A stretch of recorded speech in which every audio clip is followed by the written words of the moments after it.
ஓம் சாந்தி. எல்லோரும் குஷியாக இருக்கிறீங்களா? 23/12/2024 சாக்கார் முரளி பாப்தாதா சொல்கிறாங்க, இனிமையான குழந்தைகளே, நீங்கள் புத்துணர்வு அடையிறதுக்காக பாபா கிட்ட வந்திருக்கிறீங்க. இல்லை, ஜென்ரலாகவே திருமணம் ஆன பிறகு கூட பெண்கள் அவங்க அம்மா வீட்டுக்கு போனாங்கன்னா அது ஒரு ஓய்வாக இருப்பாங்க, அம்மா சமைச்சு போடுவாங்க. அந்த மாதிரி தான் நாம் கூட பக்தி மார்க்கத்தில் இருந்து ரொம்ப சோர்ந்து போய் இருக்கிறோம்.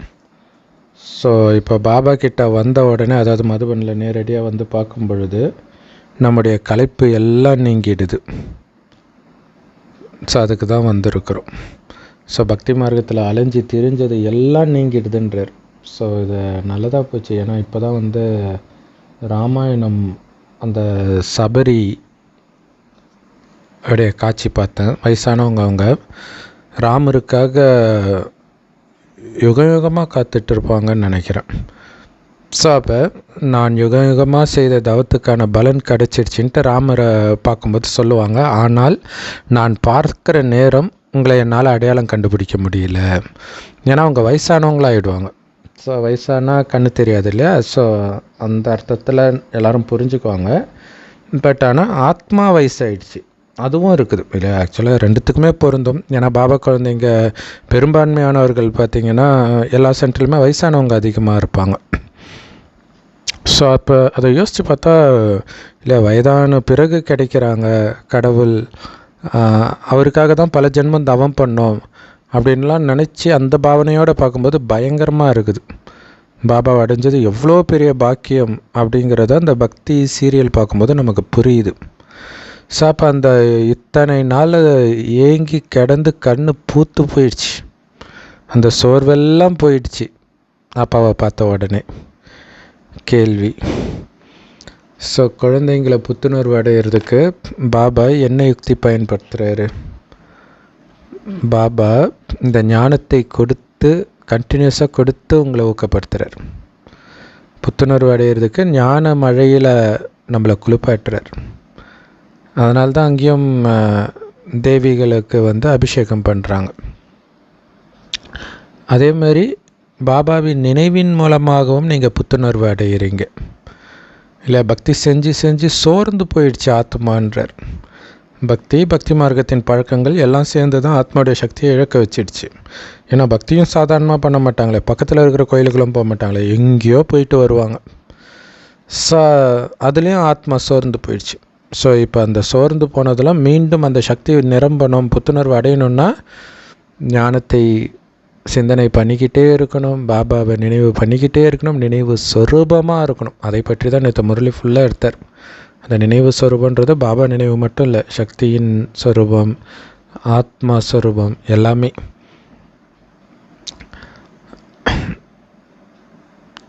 உண்மையிலே தங்க யுகம் ஒரு உண்மையான ஓய்வு எடுக்கிற இடம்னு கூட சொல்லலாம். ஏன்னா எதையும் அங்கே போய் நீங்கள் உழைத்து பெற வேண்டிய அவசியம் இல்லை. இப்போ சினிமா பாட்டில் ஒரு பட்டனை தட்டி விட்டால் 2 தட்டில் இட்லி வந்துடணும், இதெல்லாம் இப்போ நடக்க ஆரம்பிச்சிருச்சு. ஆனால் அந்த வசதியை அடையிறதுக்கு நீங்கள் எவ்வளோ உழைக்கணும் அது இருக்குது இல்லை? ஆனால் அங்கே எந்த உழைப்பும் கிடையாது. பிறக்கும்போதே தங்க ஸ்பூனோட பிறப்போம், தங்க மாட மாளிகையில் இருப்போம். ஸோ அதனால் நீங்கள் முயற்சி செய்து அடைய வேண்டிய அவசியமே இல்லாத அளவுக்கு எல்லாமே நிரம்பி இருக்கும். ஸோ அதனால் உண்மையிலே ஓய்வுக்கான இடம் சொர்க்கம்தான்றார். இல்லையா? ஆனந்தமாக குழந்தைகளாக கொஞ்சம் கிராமம் மாதிரி இடங்களில் இருக்கிறவங்களுக்கெல்லாம் அந்த ஒரு சந்தோஷம் இருக்கும். அப்படியே குளம், ஏரி, ஆறு, அப்படியே அந்த மீனை பார்த்துக்கிட்டு அது ஒரு சந்தோஷமாக அந்த டைம் போகிறதே அப்படியே இருந்துடக்கூடாதா அப்படி தோணும். ஸோ ஆனால் அது ஒரு குறிப்பிட்ட வயசு வரைக்கும் தான் அப்படி இருக்க முடியும் இல்லையா? அதுக்கப்புறம் ஸ்கூலுக்கு போகணும், வேலைக்கு போகணும். அந்த ஸ்கூல் லீவ் டைமில் தான் அது நடக்கும். குவார்ட்டர்லி, ஆஃப் இயர்லி அந்த மாதிரி டைம் தான். மற்ற நேரத்தில் டைம் இருக்காது. ஆனால் சொர்க்கத்தில் முழுக்க நீங்கள் ஆனந்தமாகவே இருப்பீங்க. ஸோ இப்போவே புத்துணர்வு அடைய வைக்கிறார். சொர்க்கத்திலும் ஆனந்தமாக தான் இருக்க போகிறீங்க. அடுத்தது துவாபர யுகத்தில் இருந்து தான் கொஞ்சம் கொஞ்சமாக உழைப்பு செய்ய ஆரம்பிப்பீங்க. உழைத்து உழைத்து இப்போ உழைக்கிறதுக்கே உடம்புல தெம்பில்லாத மாதிரி ஆயிடுச்சு, புத்தியிலும் தெம்பு இல்லை இல்லையா? இப்போ பாருங்களேன், உடல் உழைப்பு பண்ண முடியாத அளவுக்கு எல்லாமே மிஷின் ஆகிடுச்சு இல்லை? விவசாயம் அது மனிதர்களுடைய குணத்தை பொறுத்தும். குணம் மோசமாகும் பொழுது அந்த டைமில் தான் நிறைய விவசாய கருவிகள் வந்துடுச்சு. மனிதர்களுக்கு அங்கே வேலை இல்லாத மாதிரி பண்ணிடுச்சு. நெல் விதைக்கிறதுலேருந்து விழுறதுலேருந்து அறுவடை செய்கிறதுலேருந்து எல்லாமே மிஷினே பார்த்துக்குது. சரி, அங்கே தான் போச்சு அப்படின்னு பார்த்தீங்கன்னா, எல்லா இடத்துலையுமே இப்போ கம்ப்யூட்டர் ஏஐ டெக்னாலஜி வந்து எல்லாருடைய வேலைக்கு ஆப்பு வைக்குது. ஸோ இப்போ பாபா நினைவில் இருந்து சக்தியை நிரப்பிக்க வேண்டியது தான் நம்மளுடைய வேலை. மற்றபடி நான் பார்த்துக்கிறவங்கள அப்படின்னு பாபா கேரண்டி கொடுக்குறார். எப்போ நீங்கள் சிவபாபா மடியை அடையிறீங்களோ அப்போவே உங்களுக்கு ஓய்வு கிடச்சிடுச்சு. உங்களுடைய சோர்வெல்லாம் நீங்கள் இது பாருங்களேன், நீங்கள் பாபா நினைவில் உட்காரும் பொழுது அப்படியே உட்காந்துட்டே இருக்கலாம் போல் இருக்குது பாருங்கள். அப்போ அது வந்து அந்த ஓய்வு தான் அது அனுபவம் பண்ணுது. அந்த ஆனந்தம் ஒரு பக்கம் ஓய்வும் அனுபவம் பண்ணுது, ஒரு பக்கம் அந்த புத்துணர்வும் அடையுது. ஸோ அதுதான் இந்த பாபா மடியில் உட்கார்றதுன்றது, பாபா நினைவிலே மூழ்கி இருக்கிறது. ஓம் சாந்தி. பாபா உட்காந்து புரிய வைக்கிறார்.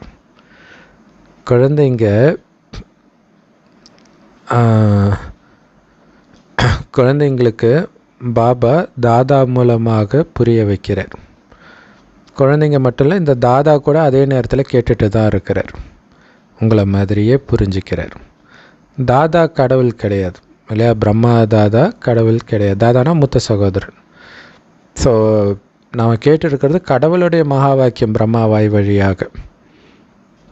இப்போ பாருங்கள், கடவுள் வந்து ஒரு சாதாரண வயோதிக தாத்தா உடம்புல வருவாருன்னு யாருமே எதிர்பார்க்கல. அது ஒரு காரணம் சபரி சொன்னது. என்னால் இப்போ தவம் கடந்த அதோடைய பலன் கிடச்சிடுச்சு, ஆனால் நான் பார்க்குற நேரம் ஒன்று அடையாளம் கண்டுக்க முடியல. இது எவ்வளோ பெரிய ஆச்சரியம் இல்லை? அவரை நம்ம அடையாளம் கண்டுக்கிட்டது நாம் கண்டுபிடிச்சோமா இல்லை அவர் கண்டுபிடிச்சாரான்றதே ஒரு பெரிய கேள்வி தான். அவர் தான் கண்டுபிடிச்சார், நம்ம எங்கே கண்டுபிடிச்சிருக்க போகிறோம்?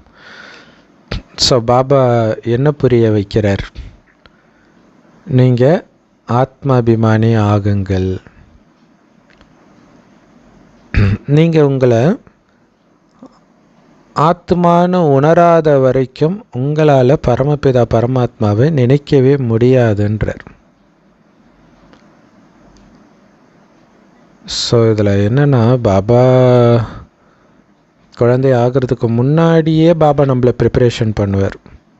ஒவ்வொருத்தரையும் யோசித்து பார்த்தீங்கன்னா தெரியும். பாபா ஞானம் கிடைக்கிறதுக்கு முன்னாடி அதுக்கு ஒரு யுக்தியை அவர் வகுத்திருப்பார் பாருங்க. ஆச்சரியம். அதை விட பெரிய புத்திசாலித்தனம் எதுவுமே இருக்காது.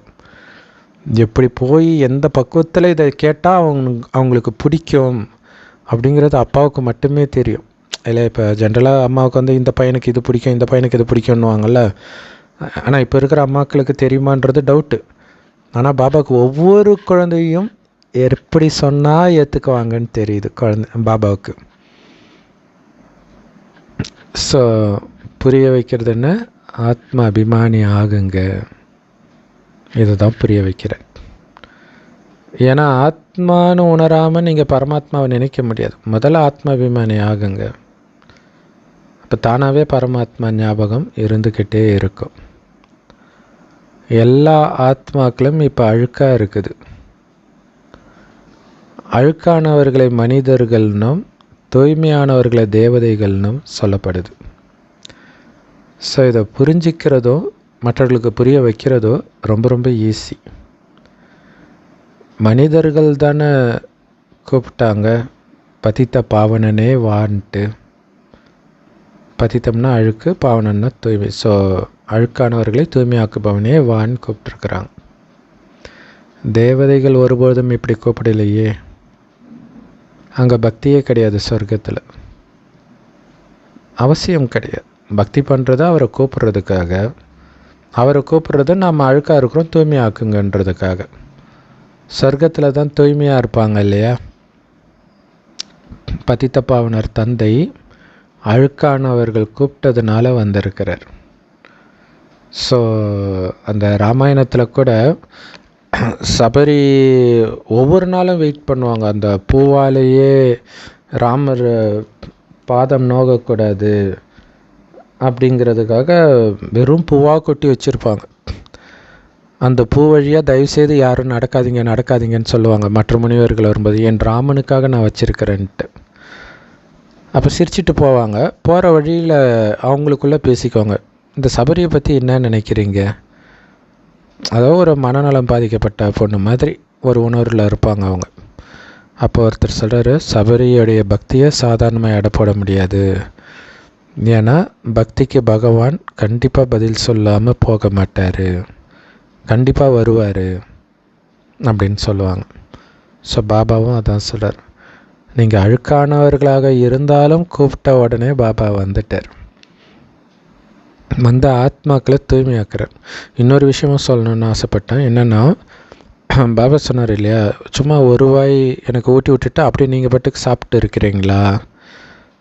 உங்கள் தட்டில் இவ்வளோ ஐட்டம் இருக்குது, அதெல்லாம் எப்போ ஊட்டி விடுவீங்க? நீங்கள் ஊட்டி விட்டால் தான் நான் சாப்பிடுவேன் அப்படின்னு சொன்னார் இல்லையா போன வாரம். இது பார்த்திங்கன்னா சபரி அந்த ஏதோ ஒரு பழம், என்ன பழம் எனக்கு தெரியல, கடிச்சு என் ராமனுக்கு சுவையான கனியாக வேணும்ட்டு கடிச்சு வச்சுருப்பாங்க, சேர்த்து வைப்பாங்க. சுவையானதை மட்டும் ஒரு இதில் போட்டு வச்சுருப்பாங்க, எல்லாமே கடிச்சு பார்த்துட்டு தான் வைப்பாங்க.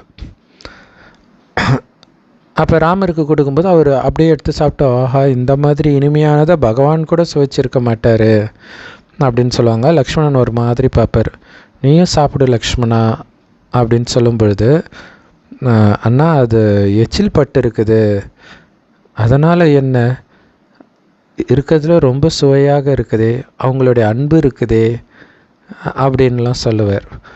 அப்போ பாபா அவருக்கு ஊட்டி விட்டுக்கிட்டே சாப்பிட சொன்னால் என்ன அர்த்தம்? நம்ம எச்சில் சாதத்தை தான் அவருக்கு ஊட்டி விடுறோம். கரெக்டு தானே? நம்ம சாப்பிட ஆரம்பிச்சிட்டா அது எச்சில் பட்டுருச்சு, இப்போ அதைத்தான் ஊட்டி விடுறோம், அதைத்தான் அவர் ஊட்டி விடவும் சொல்கிறார். ஸோ இதுதான் அங்கே அப்படி வெளிப்பட்டு இருக்குது. கடவுளுக்கு படைக்கிறது அது வேறு, அது பக்தி. ஆனால் இங்கே நாம் அவரோட வாழறோம், அவரோட குழந்தைக்கு அம்மா குழந்தைக்கு ஒரு வாய் ஊட்டுவாங்க, தான் ஒரு வாய் சாப்பிடுவாங்க. ஸோ அந்த மாதிரி அவரை குழந்தையாக தத்தெடுத்துக்கிறோம் நாம். அவர் அழுக்கானவர்களை தூய்மையாக்கி தூய்மையான புத்தம்புது உலகத்தையே ஸ்தாபனை பண்ணுறார். ஆத்மா தான் தந்தையை கூப்பிட்டுச்சு, உடம்பு கிடையாது. அதையும் ஞாபகம் வச்சுக்க சொல்கிறார். இல்லை இந்த உடம்புல கூப்பிடல, இந்த உடம்புல கூப்பிட்டு இருந்தால் நமக்கு ஞாபகம் இருக்கும் இல்லையா? ஸோ பல உடம்பு எடுத்து கூப்பிட்டுருக்குறோம். எந்த உடம்புல இருந்து கூப்பிட்டாலும் கூப்பிட்டது ஆத்மா தான். எல்லாருமே பரலௌகிக தந்தையைத்தான் நினைவு பண்ணுறாங்க. ஏன் நினைவு பண்ணுறாங்க? ஏன்னா அவர் தான் எப்போவுமே தூய்மையாக இருக்கிறார். இந்த உலகமே பழசாயிடுச்சு. இந்த உலகத்தை மீண்டும் புதியதாக தூய்மையாக பாபா மாற்றுறார். அதனால தான் அவரை எல்லோரும் நினைவு பண்ணுறாங்க. தானும் எப்போவும் தூய்மையாக இருக்கிறது இல்லாமல் அழுக்கான உலகத்துக்கு வந்து அதையே தூய்மையாக்கிட்டு போயிடுறார். ஒரு சின்ன புள்ளி இவ்வளோ விலையும் பண்ணுது. சில மனிதர்கள் என்ன சொல்கிறாங்கன்னா, எங்களுக்கு இந்த பழைய உலகத்திலேயே அளவற்ற சுகம் இருக்க தானே செய்யுதுன்றாங்களாம். ஏன்னா இங்கே அளவற்ற செல்வம், நிறைய பெரிய பெரிய விஐபிலாம் நிறைய பணக்காரங்களாக இருப்பாங்க. அதனால் அவங்க இதுவே எங்களுக்கு சொர்க்கம்னு நினச்சிக்கிறாங்க. அதனால் அவங்கக்கிட்ட போய் நீங்கள் சொன்னீங்கன்னா அவங்க எப்படி ஏற்றுக்குவாங்க இது நரகம்னு?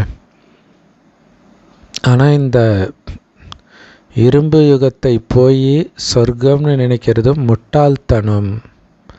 அவங்களுக்கு அது தெரியலை இல்லையா? வல்லரசு நாடுகளிலிருந்து எல்லாமே ஒரு பதற்றத்திலே தானே இருக்கிறாங்க. அதுவும் அமெரிக்காவில் தொடர்ந்து நிலநடுக்கம் வேறு வந்துக்கிட்டே இருக்குது. எந்த நேரமும் உலக யுத்தம் வெடிக்கிற நிலையில் இருக்குது. இதை போய் சொர்க்கம்னு சொல்ல முடியுமா? உலகம் முற்றிலும் அழிகிற நிலையை அடைஞ்சிருச்சு. இருந்தாலும் மனிதர்கள் என்னமோ நாங்கள் சொர்க்கத்தில் இருக்கிறதாவே சொல்லிகிட்டு இருக்கிறாங்க. அழிகிற கட்டத்தில் கூட சொர்க்கத்தில் இருக்கிறதாவே சொல்லிகிட்டு இருக்கிறாங்க, ராவணன் மாதிரி. இல்லை, எல்லாரையும் பலி கொடுத்த பிறகும் இன்னும் அவன் வெற்றி அடைகிற மாதிரியே பேசிகிட்டு இருப்பான். ஒருவேளை குழந்தைங்களால் இதெல்லாம் புரிய வைக்க முடியலன்னா உங்கள் புத்தி என்ன மண்ணுனால் ஆகியிருக்கா கல்லுனால் ஆகியிருக்குதான்னு பாபா கண்டிப்பாக கேட்பார். இந்த சின்ன விஷயத்தை உங்களால் மற்றவங்களுக்கு புரிய வைக்க முடியாதா? தெய்வீக புத்தியுடையவராக ஆனால் மட்டும்தான் உங்களால் மற்றவர்களையும் உங்களுக்கு சமமாக ஆக்க முடியும். அதுக்கு நீங்கள் நல்ல முயற்சி பண்ணணும். இதில் பயப்படுறதுக்கான விஷயமே கிடையாது. இல்லை, நம்ம புத்தியை தூய்மையாக வச்சுக்கணும். எந்த குப்பையும் போடக்கூடாது, வீண் எண்ணமே வராமல் பார்த்துக்கணும். அப்போ தான் மற்றவர்களையும் நமக்கு சமமாக ஆக்க முடியும். அதுக்கு நல்ல முயற்சி பண்ணுங்க. அதனால் இந்த ஞானத்தை எப்படி மற்றவங்களுக்கு சொல்கிறது அப்படின்லாம் நீங்கள் பயப்பட தேவையில்லை. மனிதர்களால் அரை கல்பமாக தன் புத்தியில் தவறான எண்ணங்களை வச்சுருக்கிறாங்க இல்லையா, அது அவ்வளோ சீக்கிரம் மறக்க முடியாது. தந்தையை பற்றி சரியான புரிதல் அல்லது சரியாக அடையாளம் கண்டுக்கிற வரைக்கும் உங்களுக்கு அந்த சக்தி கிடைக்காது இல்லையா. இந்த ஞானத்தை மற்றவர்களுக்கு சொல்கிறது ஏன் சொல்லலை மற்றவங்க? இல்லை, பாபா குழந்தைங்களே கோடியில் ஒருத்தர் தான் ஞானத்தை கொடுக்குறாங்க மற்றவங்களுக்கு. அப்போ அவர் யார் அப்படின்னா துல்லியமாக புரிஞ்சிக்கிட்டால் சொல்ல முடியாமல் இருக்க முடியுமா? உலகத்தின் நம்பர் 1 அதிசயம் பாபா இல்லையா, கடவுள் இல்லையா? அவர் வந்துட்டாருன்ற செய்தியை சொல்லாமல் இருக்க முடியுமா? ஸோ அப்போ அவங்க அடையாளம் கண்டுக்கலன்றார். ஸோ அதான் சபரி கூட என்னால் உங்களை சரியாக அடையாளம் கண்டுக்க முடியல அப்படின்னு சொல்கிறாங்க. பாபா சொல்கிறார், இத்தனைக்கும் ராமர் அழகாக வருவார், அவரே அடையாளம் கண்டுக்க முடியலன்னா வயசான தாத்தா உடம்புல வந்தால் எப்படி அடையாளம் கண்டுக்குவாங்க? பாபா சொல்கிறாரு, அந்த வேத சாஸ்திரங்களை படித்தெல்லாம் யாருடைய குணமும் மாறாது.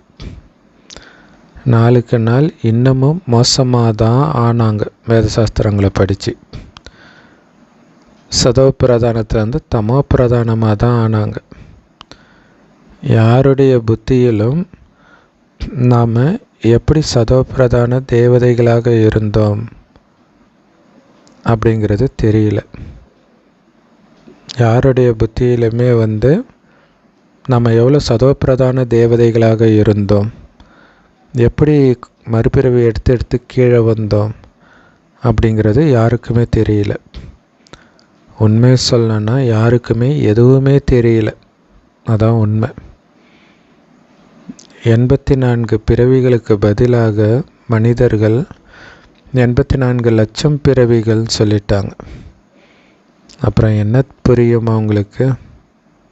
ஒன்றுமே தெரியாது. ஒரு தந்தையை தவிர வேறு யாருமே உங்களுக்கு ஞான ஒளி கொடுக்க முடியாது.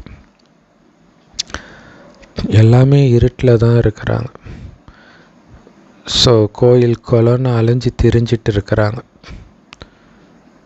அதனால் கீழே இறங்கிக்கிட்டே இல்லையா கடலில் அடி ஆழத்தில் போய் விழுந்துட்டாங்க. எல்லா பலத்தையும் இழந்துட்டாங்க. இப்போ அவங்க புத்தியில் சக்தியே இல்லை. இருந்தால் தானே அப்பாவை கரெக்டாக அடையாளம் கண்டுக்க முடியும். ஸோ அதனால தான் இதையே நம்ம ராமாயணத்துலேயோ பைபிள்லேயோ குரான்லேயோ படிக்கும்பொழுது தான் நமக்கு அந்த ஒரு எவ்வளோ பெரிய ஒரு பாபா அப்படிங்கிறது தெரியுது. ஏன்னா ஆத்மா அந்த சக்தி இழந்து இருக்குது. ஸோ இங்கே நம்மக்கிட்ட சாதாரணமாக பேசுகிறதுனால நமக்கு தெரிய மாட்டேங்குது அவருக்கு நம்ம எவ்வளோ மரியாதை கொடுக்கணும், எவ்வளோ அன்பு செலுத்தணும், அவருக்காக நம்மையே கொடுக்கணும் அப்படிங்கிறதெல்லாம் அந்த பக்தி பார்க்கும்போது நமக்கு தெரியுது. ஸோ அதெல்லாம் தீவிரமாக பக்தி பண்ணிவிட்டு ஞானம் வரும்போது பலமே இல்லாமல் இருக்கிறீங்க. ஸோ பாபா ஒவ்வொருத்தருடைய புத்தி பூட்டை திறக்கிறார். பிறகு அவங்க புத்துணர்வு அடையிறாங்க. புத்துணர்வு அடையிறதுக்காக தான் குழந்தைங்க அப்பா கிட்ட வந்திருக்கிறீங்க. மற்றபடி பரந்தாமத்தில் உங்களுக்கு ஓய்வு கிடைக்கும். ஓய்வாக இருப்பீங்க உங்கள் வீட்டில். ஸோ ஆக்சுவலாக இங்கே வீடுன்றது பரந்தாமம் மட்டும் இல்லை, மதுபனே நமக்கு வீடு தானே. அங்கேயும் நமக்கு ஓய்வு கிடைக்கிது. அப்பாவை கண்டுபிடிச்ச உடனே பக்தி செய்த அந்த சோர்வு எல்லாம் நீங்கிடுது இல்லையா? எவ்வளோ நேரம் நிறைய ஸ்ரீரங்கமாக இருக்கட்டும், திருப்பதியாக இருக்கட்டும், அவ்வளோ நேரம் நின்று ஒரு மாதிரி ஆகிடும், மூச்செல்லாம் திணறி. ஆனால் அங்கே போய் அந்த ஒரு நொடி தரிசனத்தில் ஒரு சந்தோஷம் கிடைக்கும். ஆனால் 2500 வருஷம் இப்படி பக்தி செஞ்சு கலைச்சி போனவங்களுடைய அந்த சோர்வெல்லாம் பாபாவை பார்த்த உடனே நீங்கிடுதுன்றார். தங்க யுகத்தை இதில் கொடுமை என்னென்னா, பாபா ஞானம் கிடைத்தும் கோயில் குளம்னு அதாவது சேவைக்காக போகிறது தப்பு இல்லை. ஆனால் உண்மையில் அதே பக்தி பாவனையிலே போகிறது அப்புறம் கடவுள் உங்கள் சோர்வை நீக்கிறதுக்கு தான் வந்திருக்கிறாரு. ஸோ அவருக்கு கிடைத்த பிறகும் ஏன் போகிறாங்க அப்படிங்கிறது புரியாத புதிராக இருக்குது. தங்க யுகத்தை ஓய்வான உலகம்னு சொல்லலாம். அவ்வளோ ஓய்வு கிடைக்கிது. ஏன்னா முயற்சி செஞ்சு அடைய வேண்டிய அவசியமே கிடையாது, எல்லாமே இருக்கும். ஸோ இங்கே சிவபாபாவும் சரி, பிரம்மா பாபாவும் சரி உங்களை புத்துணர்வு அடைய வைக்கிறாங்க. சிவபாபா மடிக்கு வந்த உடனே உங்களுக்கு அவ்வளவு ஓய்வு. எல்லா விதத்துலேயும் பாருங்கள், கோயில் குளம்னு சுத்த தேவையில்லை, கறி மீன் சாப்பிட தேவையில்லை. ஏன்னா அதுக்கு இன்னும் எக்ஸ்ட்ராவாக சம்பாதிக்கணும். பூண்டு வெங்காயம் போட தேவையில்லை. ஸோ அது சில சமயம் வெங்காயத்தோட ரேட்டெலாம் பயங்கரமாக ஏறிடும். எவ்வளோ காப்பாற்றிருக்கிறார். ஸோ அவ்வளோ ஓய்வு பாபா மடிக்கு வந்த உடனே. ஓய்வு அப்படின்னா அமைதி. ஸோ அது பாபா நினைவில் இருக்கும்போதும் அப்படி ஒரு அமைதி இருக்கும். மனிதர்கள் சோர்வாக இருக்கும்போது ரெஸ்ட் எடுக்க போகிறாங்க. ஸோ ரெஸ்ட் எடுக்கிறதுக்குன்னு சிலர் வெவ்வேறு இடத்துக்கு போவாங்க இல்லையா? ஊட்டி, கொடைக்கானல், இந்த மாதிரி ஒவ்வொரு நாட்டிலையும் ஒவ்வொரு இடம் இருக்கும். ஆனால் அந்த ரெஸ்ட்டில் புத்துணர்வு கிடைக்காது. ஆனால் இங்கே பாபா இந்த ஞானத்தின் மூலம் உங்களை எவ்வளோ புத்துணர்வு அடைய வைக்கிறார். அதே மாதிரி பாபா நினைவின் மூலமாகவும் நீங்கள் புத்துணர்வு அடைகிறீங்க. அதன் மூலமாக தமோ பிரதானத்திலேருந்து சதவ பிரதானமாக ஆகிட்டே இருக்கிறீங்க. உண்மையிலே சதவ பிரதானம் ஆகிறதுக்காகத்தான் நீங்கள் பாபா கிட்டேயே வந்திருக்கிறீங்க. பாபா சொல்கிறாரு, இனிமையிலும் இனிமையான குழந்தைகளே, அப்பாவை நினைவு பண்ணிட்டே இருங்க. எப்படி இந்த உலக சக்கரம் சுற்றுது, எப்படி எங்கே ஆத்மாக்களுக்கு ஓய்வு கிடைக்கிது அப்படிங்கிறதெல்லாம் பாபா புரிய வைக்கிறார். ஸோ உண்மையிலே ஓய்வு இப்போ தான் கிடைக்கிது. பரந்தாமத்தில் ஓய்வு எடுக்கிறோன்றதே தெரியாது. தூங்கும்போது நமக்கு என்ன தெரிய போகுது? ஆனால் தூங்குகிற வரைக்கும் ஒரு வேளை ஒரு நல்ல கம்ஃபர்டபுளான காஸ்ட்லி மெத்தையில் படுத்துட்டு இருக்கிறோம், ஏசி ரூமில் இருக்கிறோம். அப்போ அந்த டிஃப்ரென்ஸ் தெரியும் உங்களுக்கு தூங்குகிற வரைக்கும், அல்லது தூங்காமல் சும்மா இருந்தால். அதே மாதிரி தான் இப்போ நீங்கள் தூங்கலை, ஆனால் ரெஸ்ட் எடுக்கிறீங்க இந்த சங்கமேகத்தில் பாபா நினைவில். அதனால் நீங்கள் அங்கே போக வேண்டிய அவசியமே இல்லை. பரந்தாமத்துக்கு சும்மா பேருக்கு போயிட்டு டக்குன்னு வந்துடுவோம். ஏன்னா சக்தியை இப்போ எடுத்துக்கிறோம். மற்றபடி பரந்தாமத்தில் இருக்கிறதுனால உங்களுக்கு எந்த சக்தியும் கிடைக்காது. அதாவது நிஜமாகவே பரந்தாமத்துக்கு போய் இருக்கிறதுனால.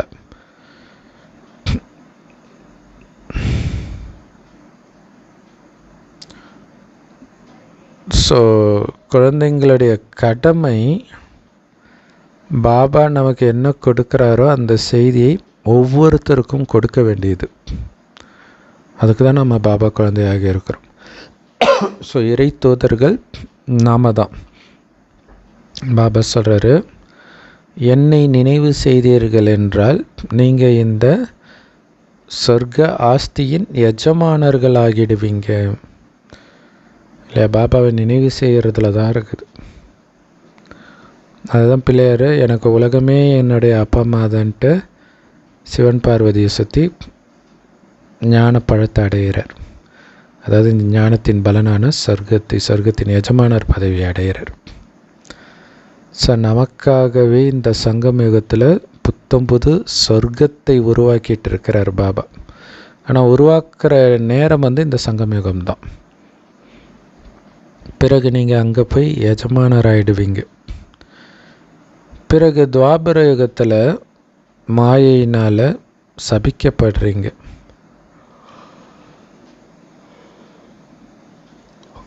அதனால் உங்களுடைய தூய்மையெல்லாம் இழக்கிறீங்க, அமைதியை இழக்கிறீங்க, சந்தோஷத்தை இழக்கிறீங்க, செல்வத்தை இழக்கிறீங்க.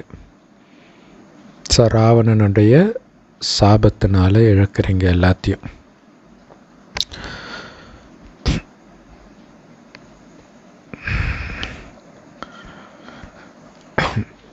பாபா புரிய வைக்கிறாரு, நீங்கள் எப்படி கொஞ்சம் கொஞ்சமாக அனைத்தையும் இழக்கிறீங்க அப்படின்னு புரிய வைக்கிறார்.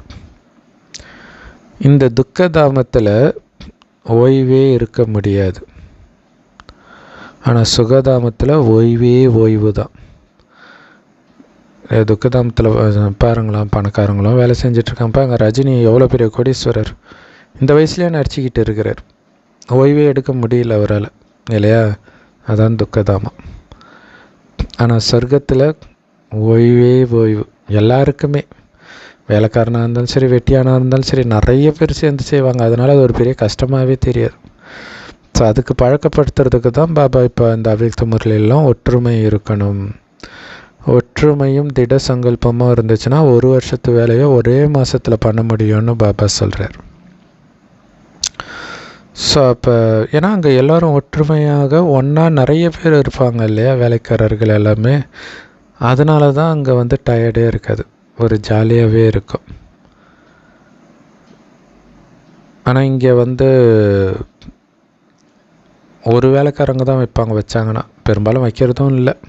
ஏன்னா நம்பிக்கைக்குரியவர்கள் கிடைக்கிறது இல்லை. வேலைக்காரங்களுக்கே காசு அதிகமாக கொடுக்க வேண்டியதாக இருக்குது. இன்றைக்கி விலைவாசி அப்படி ஆகிடுச்சு. ஸோ அப்போ அவங்களே பண்ணிக்கிறாங்க. அப்போ எவ்வளோ பெரிய கோடீஸ்வரனாக இருந்தாலும் அந்த காசுனால அவங்களுக்கு என்ன லாபம்? அவங்களே தான் அவங்க வேலையை செஞ்சுக்கணும். வெளிநாட்டிலலாம் வேலைக்காரங்களே வச்சுக்க மாட்டாங்களாம், அவங்களே தான் பண்ணணுமா. ஸோ மனிதர்கள் பக்தி செஞ்சு ரொம்ப களைச்சி போயிட்டாங்க. களைச்சி போயும் இன்னும் பக்தி பண்ணிக்கிட்டே இருக்கிறாங்கன்றது தான் ஆச்சரியமாக இருக்குது இல்லையா? இந்த நாகராஜ் சாது ஒரு வீடியோவில் போட்டிருந்தார். ஒரு 25 பெண்கள் அவங்களுடைய ஒரு 25 வயதில் இருந்து 30 வருஷமாக கிரிவலம் மிஸ் பண்ணாமல் வராங்களாம் திருவண்ணாமலைக்கு. இது இல்லாமல் நிறைய கோயில்களுக்கெல்லாம் போயிருக்கிறாங்களாம். ஸோ பக்தி பண்ணிக்கிட்டே இருக்கிறாங்க பாவம். ஸோ ரொம்ப களைச்சி போனால் தான் பாபா கிட்டே வருவாங்க போல இருக்குது.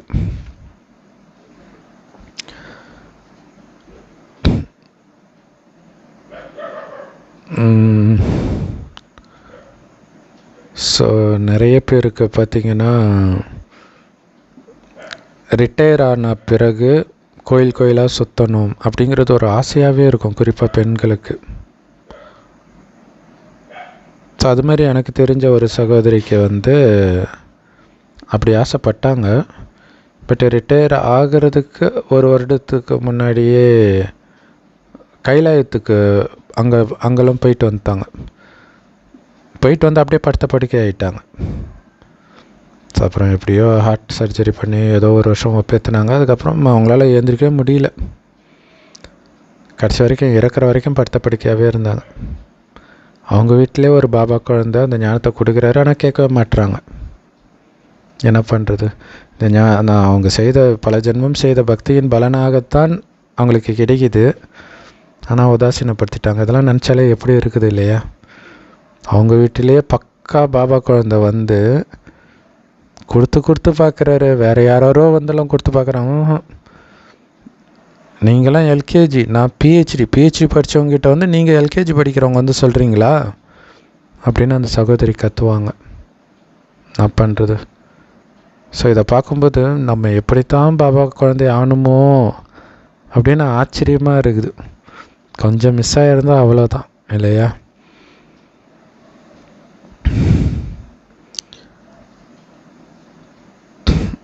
ஸோ ஜென்மமாக பக்தி செஞ்சு டயர்டாயிட்டாங்க. டயர்டானது மட்டும் இல்லை, அனைத்தையும் இழந்து ஏழை ஆகிட்டாங்க, முற்றிலும் ஏழை ஆகிட்டாங்க.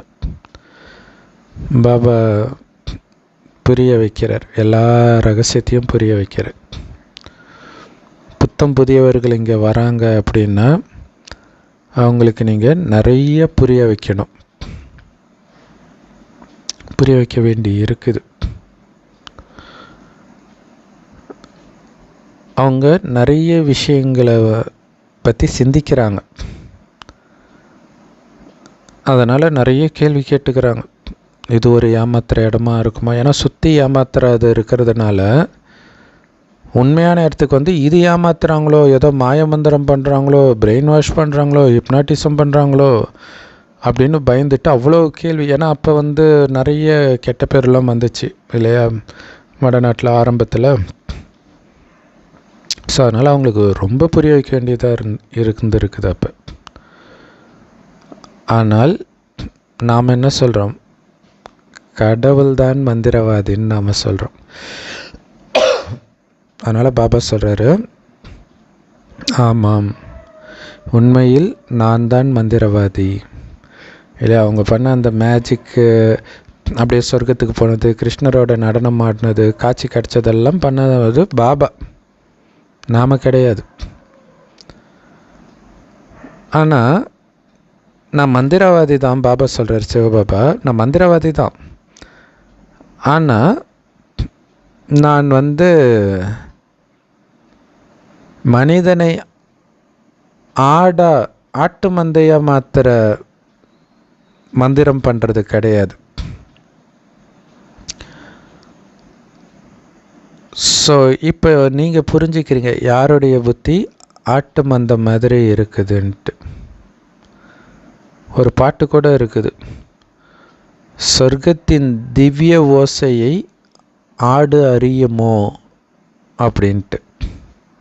நம்ம ஊரில் சொல்லுவாங்கள்ல, கழுதிக்கு தெரியுமா சாம்பிராணி வாசனைன்னுவாங்க, கற்பூர வாசனைன்னுவாங்க. ஸோ அந்த மாதிரி ஆடு மாதிரி இருக்கிற நம்மை தேவதையாக மாத்துறார் திவ்ய புத்தி கொடுத்து. இப்போ மனிதர்கள் எல்லாம் ஆடு மாதிரி இருக்கிறாங்க பாருங்கள். பாபா இங்கே ஆட்டு கூட்டம், ஆடு இதெல்லாம் சொல்கிறது தான் இங்கே கிறிஸ்தவ மதத்தில் ஆடு மேய்ப்பவராக இயேசுவை காட்டுறது. ஆக்சுவலாக அப்படி வராது அதில், பட் அந்த படம் இருக்கும், அதை வைத்து நிறைய கதை சொல்லுவார் அவர்.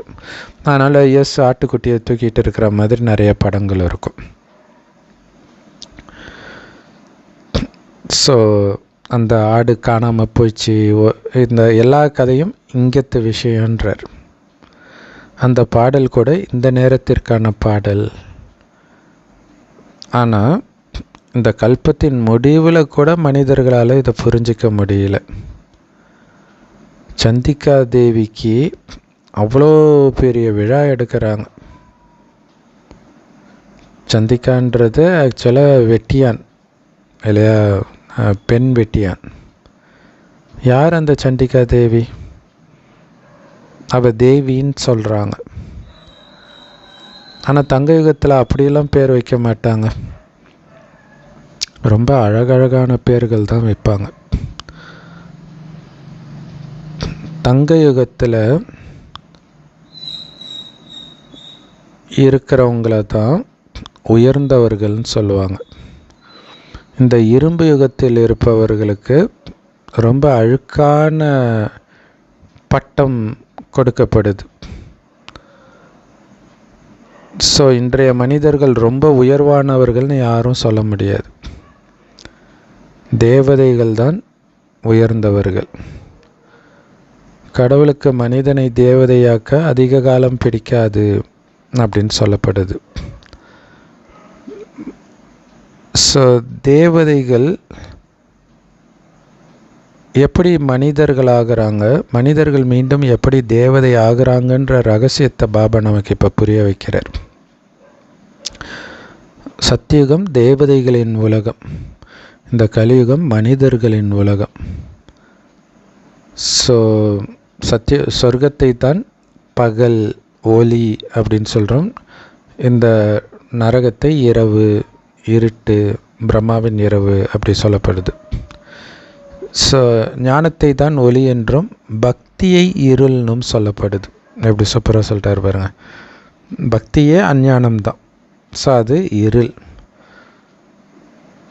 இது அஞ்ஞான உறக்கம்னு சொல்லப்படுது. தூங்கிட்டு இருக்கிறாங்க, இரவில் தூங்க தானே செய்வாங்க. அதனால் மனிதர்களுக்கு யார் என்ன சொன்னாலும் அப்படியே செய்கிறாங்க யோசிக்காமல். இதை பற்றியெல்லாம் உங்களுக்கும் எதுவுமே தெரியாமல் தான் இருந்துச்சு. எனக்கு தெரியாதுன்னு தான் சொன்னீங்க. அப்படின்னா இந்த ஞானம் எதுவுமே உங்களுக்கு தெரியாதுன்னு தானே அர்த்தம். ஸோ இதுக்கு முன்னாடி நாம் எல்லோரும் அப்போ நாஸ்திகர்களாக தான் இருந்திருக்கிறோம்.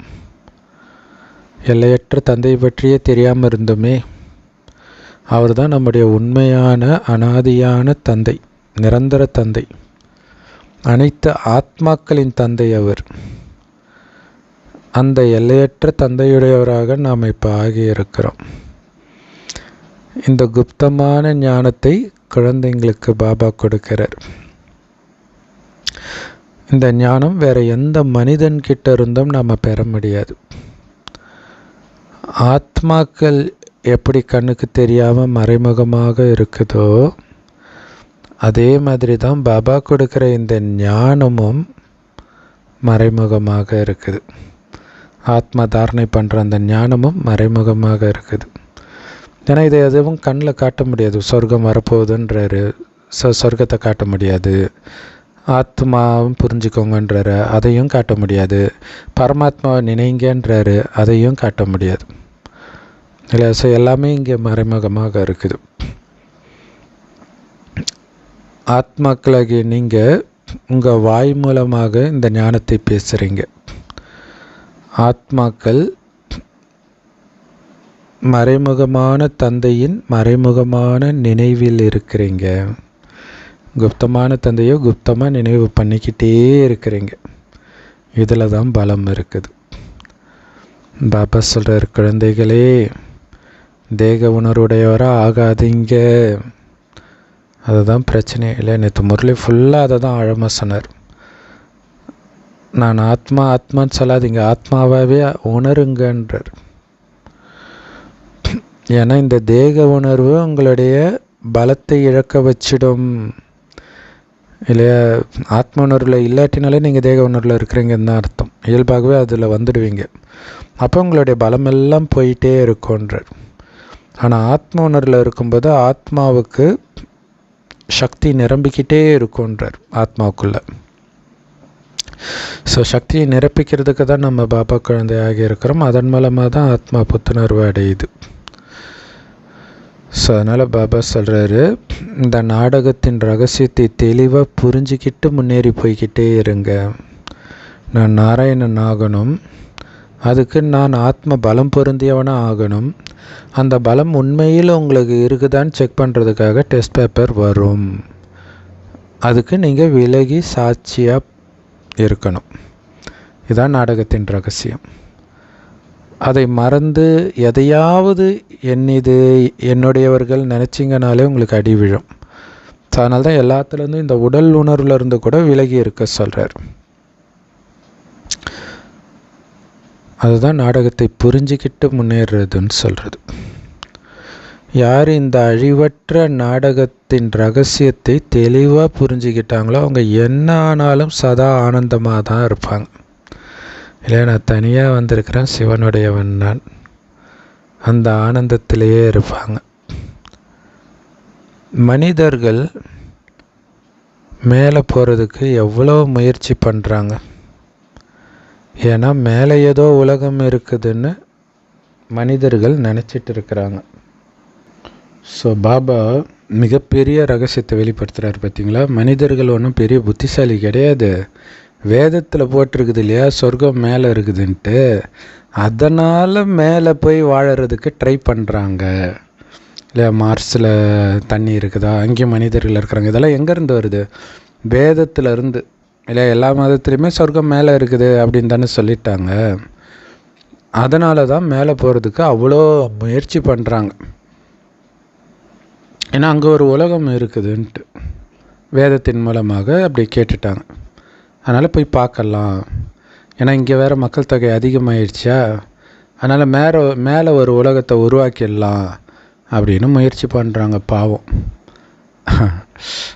ஆனால் அவங்களுக்கு தெரியல உலகம் அழிய போகுது, அதுக்கப்புறம் ஒரு ஆதி சனாதன தேவி தேவதா தர்மம் மட்டும்தான் இருக்கும், ஆத்மா எல்லாம் கீழே வந்துடுச்சு அப்படிங்கிறதெல்லாம் அவங்களுக்கு தெரியல. ஸோ அந்த ஆதி சனாதன தேவி தேவதா தர்மம் பாரதத்தில் தான் இருக்கும், வேறு எந்த கண்டமும் இருக்காது. பிறகுதான் மக்கள் தொகை அதிகமாக வளரும். அதை யோசித்து பாருங்கள். அப்போ கண்டிப்பாக தேவதைகள் ஒரு சின்ன ஏரியாவில் தான் வாழ்ந்திருப்பாங்க பாரதத்தில். ஸோ அதை பரிஸ்தான்னு சொல்லுவாங்க சொர்க்கத்தை. அது யமுனை நதி கரையோரமாக இருக்கும். இது குரானில் கூட சுவனபதி அப்படின்வாங்க. அது அங்கே ஆறு ஓடும் அப்படின்னு மட்டும் சொல்லப்பட்டிருக்கும். இன்னும் நிறைய சுகங்கள் இருக்குதுன்னு சொல்லியிருக்கோம், ஆனால் என்னென்ன இருக்காது. ஸோ பாபா சொல்றார், யமுனை நதிக்கரையில் சொர்க்கம் தேவதைகள் வசிப்பார்கள், அங்கே தான் லக்ஷ்மி நாராயணன் ராஜ்யம் பண்ணுவாங்க. அப்போ உலகமே ரொம்ப அழகாக சதோ பிரதானமாக இருக்கும், இயற்கையான அழகு இருக்கும். அது எப்படி இருக்கும் யோசிச்சு பாருங்களேன். ஆக்சுவலாக நமக்கு வயசாக பார்வை குறையுது இல்லையா. ஆனால் சின்ன வயசுலேயே கூட அந்த பார்வை சொர்க்கத்தில் இருக்கும்பொழுது இருந்த பார்வை அளவுக்கு இருக்காது. சொர்க்கத்தில் இருந்த அழகும் இங்கே இல்லை, அதனால் என்னத்தை பார்க்க போகிறோம் இல்லையா. ஆனால் அங்கே பார்வையும் சூப்பராக இருக்கும், உலகமும் அழகாக இருக்கும், மனிதர்களும் சதோப்பிரதானமாக இருப்பாங்க. எப்படி இருக்கும்? இயற்கையான அழகு இருக்குன்றார். ஸோ எல்லா ஜொலிப்பும் அந்த ஆத்மாவில் தான் இருக்குது. ஆத்மாவில் ஜொலிப்பு இருக்கிறதுனால தான் உலகமே ஜொலிக்குதுன்றார் இல்லையா. ஆத்மாக்கள் எல்லாம் ஜொலிக்க ஆரம்பிக்கும் போது அந்த உலகமே சொர்க்கமாக இருக்குது. உங்களில் சில குழந்தைகளுக்கு ஸ்ரீகிருஷ்ணர் ஜென்மம் எப்படி எடுக்கிறாருன்றது காட்சியாக பார்த்துருக்குறீங்க. ஸோ அந்த ரூம் ஃபுல்லாக ஒளி வீசுகிற மாதிரி இருக்குமா அவர் ஜென்மம் எடுக்கும் பொழுது. ஸோ அவ்வளோ கலராக இருப்பாருன்னு நினைக்கிறேன். பாபா இங்கே உட்காந்து குழந்தைங்களுக்கு புரிய வைக்கிறார். பரிஸ்தானுக்கு போகிறதுக்கு தான் நம்ம முயற்சி பண்ணிட்டு இருக்கிறோம். போக போகிறது ஆத்மா. அதனால தான் ஆத்மான்னு உணருங்க, உடலை மறங்க அப்படின்னு பாபா சொல்கிறார். மற்றபடி ஒரு ஏரியில் குளிக்கிறதுனால ஒன்றும் நீங்கள் தேவதைகள் ஆகிட முடியாது இல்லை. ஞான் சரோவர் அந்த ஏரியில் குளித்தா தேவதை ஆகிடலாம் அப்படின்லாம் சொல்லுவாங்க. அந்த மாதிரி தவறான பெயர்களை ஏரிகளுக்கு கொடுத்துட்டாங்க. லட்சக்கணக்கான வருடங்கள் ஆயுள் கொண்டது இந்த கல்பம் அப்படின்னு சொன்னதுனால பாவம் எல்லாத்தையும் மறந்துட்டாங்க.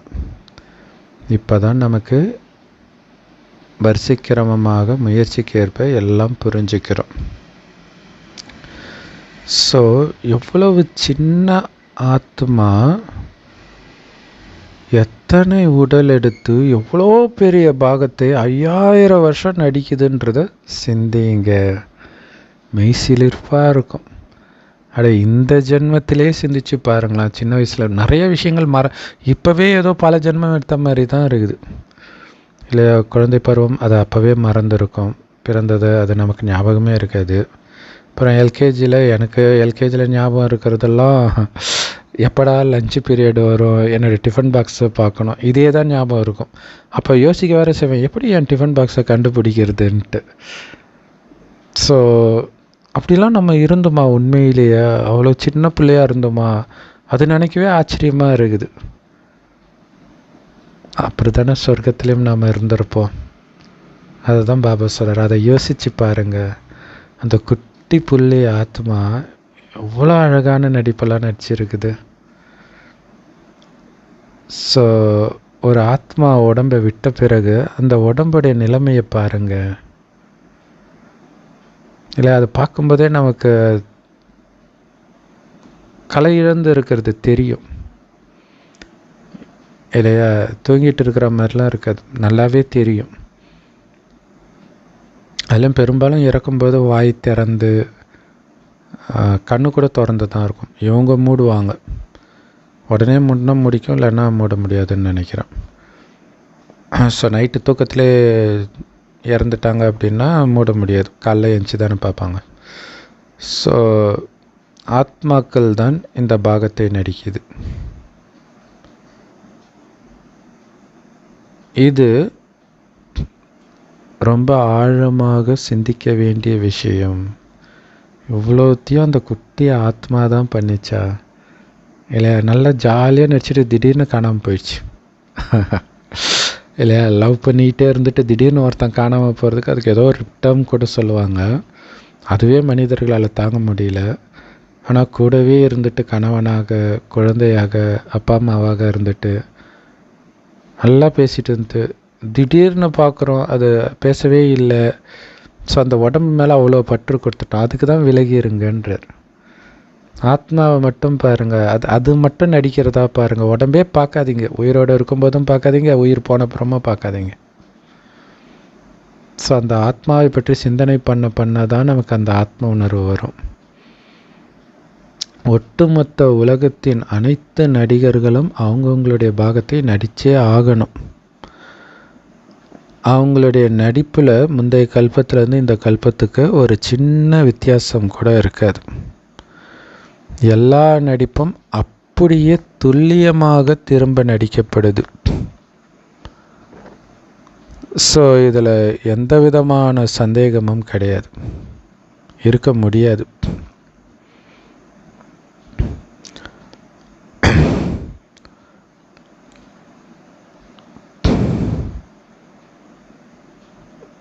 இல்லையா? அவங்களுடைய பாகத்தை அப்படியே நடிக்கிறாங்கன்றது எவ்வளோ பெரிய ஆச்சரியமாக இருக்குது.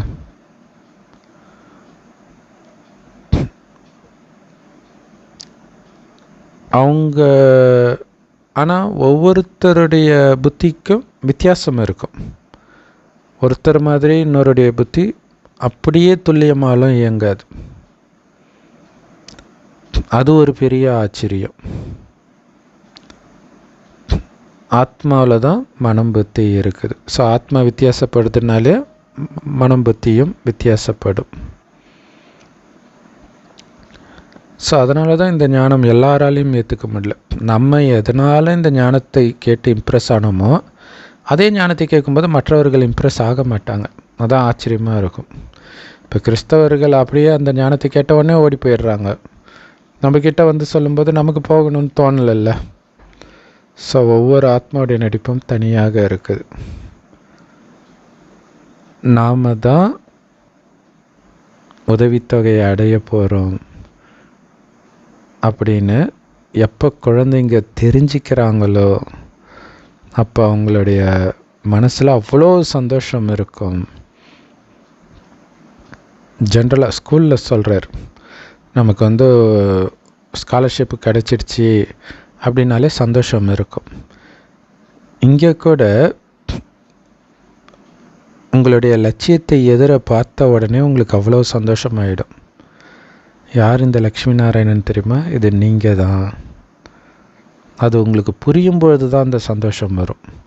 ஸோ அது புரியறதுக்கே கொஞ்சம் நாள் ஆகிடும். புரிஞ்சால் கூட அது உணர்றதுக்கு கொஞ்சம் நாள் ஆகிடும். அந்த சந்தோஷம் அதுக்கேற்ற மாதிரி நீங்கள் சேவையெல்லாம் பண்ணும் பொழுது தான் ஆகும். பாபா சொல்கிறாரு, அந்த நாராயணன் ஆகணுன்ற ஒரு கவலை மட்டும் எப்போவுமே இருக்கட்டும், மற்ற எல்லா கவலையும் மறந்துடுன்றார் இல்லையா?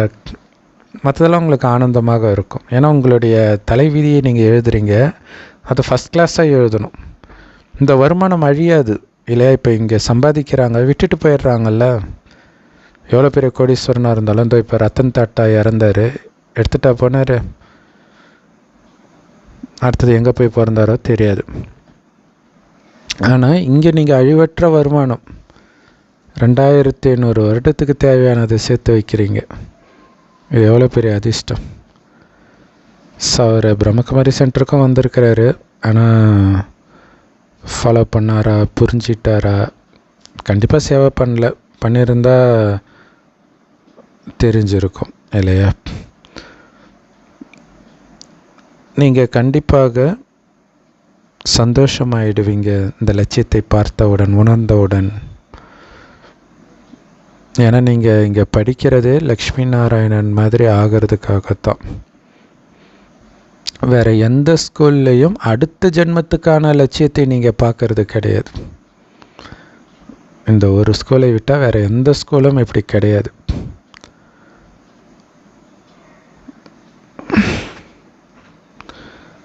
ஸோ நீங்கள் எப்படி லக்ஷ்மி நாராயணன் ஆகுறீங்க அப்படிங்கிறத பார்க்குறீங்க. இப்போ நம்ம சங்கம யுகத்தில் இருக்கிறோம். எதிர்காலத்தில் லக்ஷ்மி நாராயணன் ஆகிறதுக்காக இந்த படிப்பை படிக்கிறோம். இது குப்தமான படிப்பு இல்லை? சங்கமயுகத்தில் உட்காந்து நம்ம படிக்கிறோம் லக்ஷ்மி நாராயணன் ஆகிறதுக்காக.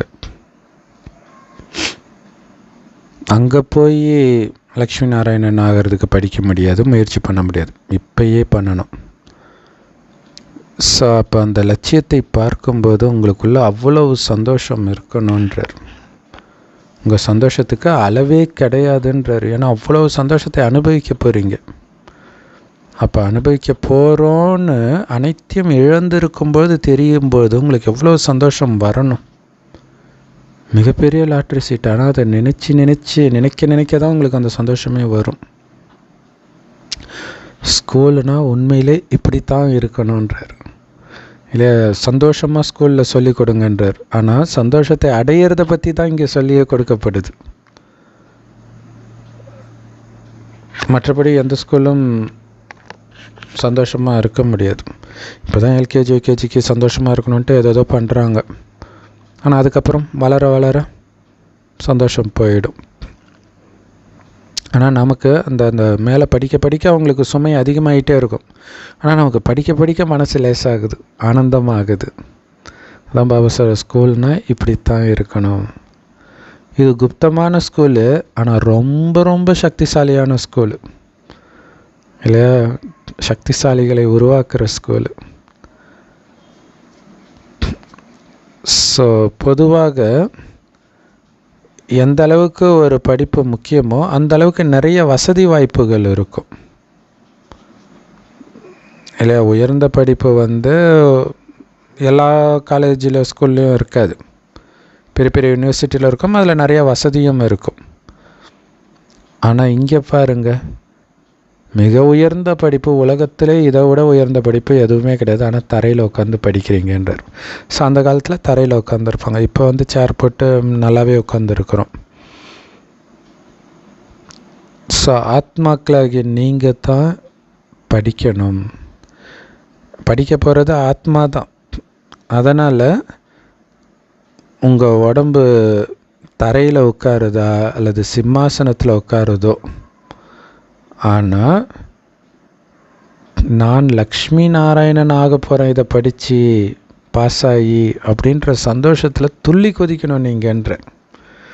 எங்கே உட்காந்து படிக்கிறோன்றது முக்கியம் இல்லை, என்னவா ஆகிட்டு இருக்கிறோன்றது தான் முக்கியம் இல்லையா? லக்ஷ்மி நாராயணன் ஆகிட்டு இருக்கிறேன்ற அந்த சந்தோஷம் இருக்கணுன்றார். இந்த சந்தோஷத்துக்கு ஈக்குவலாக ஆன பிறகு கூட இருக்காதுன்ற. ஆன பிறகு சந்தோஷம் இருக்கும் பயங்கரமாக, ஆனால் அதை விட இங்கே சந்தோஷத்தை நீங்கள் அனுபவம் பண்ணணுன்ற. ஸோ பாபா குழந்தைகளுக்கு தன்னுடைய அறிமுகத்தை கொடுக்கிறார். எப்படி இந்த பிரம்மா உடலில் நான் உங்களுக்கு இந்த ஞானத்தை கொடுக்கிறேன் அப்படின்ட்டு அறிமுகத்தை கொடுக்கிறார். பாபா தேவதைகளுக்கு புரிய வைக்கிறது கிடையாது, தேவதைகளுக்கு ஞானத்தை கொடுக்கல. தேவதைகளுக்கு எப்படி இந்த ஞானத்தை கொடுக்க முடியும்? ஒன்று பாபா அங்கே வர்றது கிடையாது, இன்னொன்று இது அழுக்கானவர்களுக்கு தூய்மையாக்கிற ஞானம். அங்கே தூய்மை ஆகிடுறாங்க. அதனால தான் பாவிகளை ரசிக்கவே நான் வந்தேன்னு இயேசு கூட சொல்லியிருப்பார். அது உண்மையில் கடவுள் சொல்கிறது. இயேசு வரும்போது அந்தளவுக்கு பாவிகளாக ஆகியிருக்க மாட்டாங்க. இப்போ தான் எல்லோரும் பாவிகள். ஆக்சுவலாக இயேசு வரும்போது எங்கே கிறிஸ்தவ மத ஆத்மாவே வராது. அப்போ எதுவுமே பாவியே கிடையாது. வரும்போது பரிசுத்தமாக தானே வருது. ஸோ அது எல்லாமே இப்போ கடவுள் சொல்கிற விஷயம். ஆனால் மனிதர்கள் குழம்பி போய் கேட்குறாங்க, எனது தேவதைகளுக்கே இந்த ஞானம் இருக்காதா, நாராயணனுக்கே கிருஷ்ணருக்கே இருக்காதா அப்படின்னு கேட்குறாங்க. ஸோ இந்த ஞானத்தை இந்த சங்கமயுகத்தில் படித்து தான் அவங்க தேவதைகளாகவே ஆகுறாங்க. தேவதை ஆன பிறகு இந்த ஞானத்திற்கான அவசியம்தான் என்ன? ஏன்னா இது தேவதை ஆகிறதுக்கான ஞானம், அதான் ஆயிட்டாங்களே, அதுக்கப்புறம் இந்த ஞானம் எதுக்கு அவங்களுக்கு? ஸோ நீங்கள் வக்கீல் ஆன பிறகு வக்கீலுக்கு படிச்சுக்கிட்டு இருப்பீங்களா என்ன? அங்கே வக்கீல் ஆனதுக்கப்புறம் சம்பாதிக்க போவீங்க, படிக்க மாட்டீங்க. நல்லது. ஸோ செம பவர்ஃபுல்லான முரளி கொடுத்த அன்பான பாப்தாதாவுக்கு அன்பு நினைவுகள் மற்றும் காலை வணக்கம். இந்த அழிவற்ற நாடகத்துடைய ரகசியங்களை துல்லியமாக புரிஞ்சிக்கிட்டு சதா ஆனந்தமாக இருங்க. ஒவ்வொரு நடிகரும் அவங்கவுங்களுடைய பாகத்தை இந்த நாடகத்தில் நடித்தே ஆகணும். ஒவ்வொரு கல்பத்திலும் ஒரே மாதிரி தான் நடிக்கும் ஆத்மா. லக்ஷ்மி நாராயணன் ஆகிறது தான் என்னுடைய லட்சியம்ன்றதை முன்னாடி வச்சு அவர்கள் மாதிரி நான் ஆகிட்டு இருக்கிறேன்ற சந்தோஷத்தில் நீங்கள் துள்ளி குதிக்கணும். உங்கள் மனம் அந்த ஆனந்த நடனம் ஆடணுன்றார்.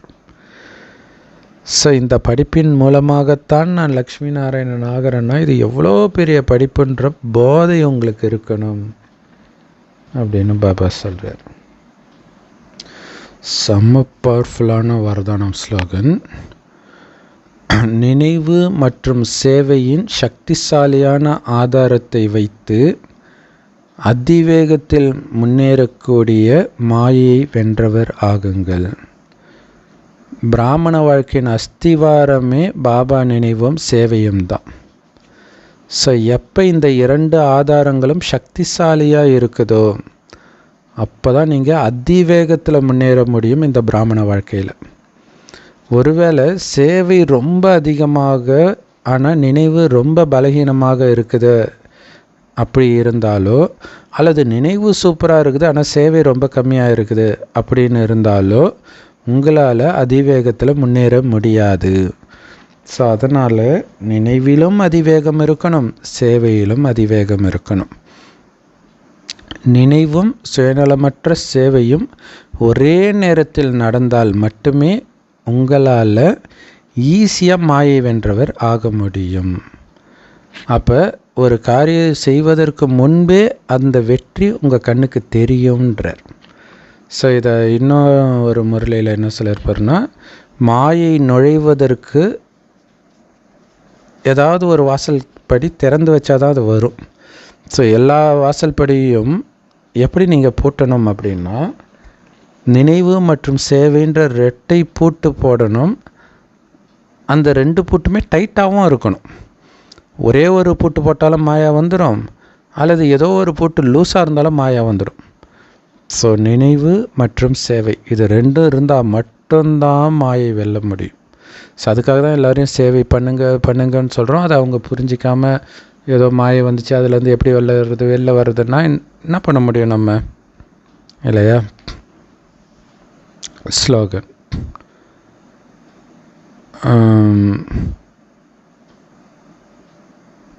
ஸோ நிறைய பேர் சொல்கிறாங்களே, நான் ஞானத்தில் 20 வருஷம் இருக்கிறேன், 30 வருஷம் இருக்கிறேன், ஆனால் என் கணவன் இறந்துட்டார், மறக்கவே முடியல, குழந்தை இறந்துட்டாங்க, மறக்கவே முடியல. ஒரே காரணம், அந்த சேவையில் பிஸியாகணும். பிஸியாகிட்டால் மறக்க முடியும். சேவையிலும் நினைவிலும் பிஸியாகவே இருந்தீங்கன்னா இறக்கும்போதே கூட உங்களுக்கு எதுவுமே தெரிஞ்சிருக்காது. அந்த நினைவு, குறிப்பாக ஆத்ம உணர்வு.